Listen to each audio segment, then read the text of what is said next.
Hi friends, உங்களுடைய PF பைசாவை எடுக்க முடியலையா? டோன்ட் வரிங்க. உங்கள் பிஎஃப் பைசாவை மொத்தமாக 100% நீங்கள் கிளியர் பண்ணிக்கலாங்க, கிளைம் பண்ணி எடுத்துக்கலாங்க.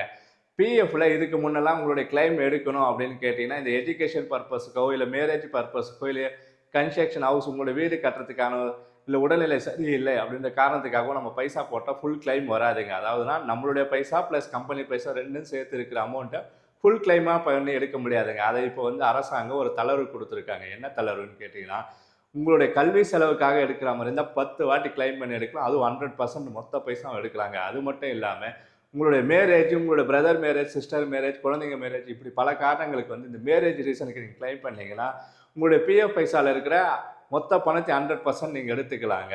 அது எத்தனை வாட்டி எடுத்துக்கலாம்னு கேட்டிங்கன்னா 5 வாட்டிங்க. அது மட்டும் இல்லாமல் உங்களுடைய பிஎஃப்ல எந்த பிரச்சனையாக இருந்தாலும் பரவாயில்ல, இங்கே ஒரு வாட்டி உங்களுக்கு கிளைம் பண்ணி அமௌண்ட் வரலை, கிளைம் ஆகலை அப்படின்ற எந்த காரணமாக இருந்தாலும் பரவாயில்லைங்க, கீழே மென்ஷன் பண்ணுற இந்த நம்பரை நீங்கள் கான்டாக்ட் பண்ணுங்கள். உங்களுக்கு எளிதாக முடிச்சு கொடுத்துருவாங்க. சில உங்களால் கிளைம் பண்ணி அட்வான்ஸ் எடுக்க முடியல அப்படின்ற பட்சத்தில் இந்த நம்பரை நீங்கள் வாட்ஸ்அப்பில் கான்டாக்ட் பண்ணுங்கள். உங்களுக்கு கிளைம் பண்ணி தருவாருங்க. தேங்க்யூ.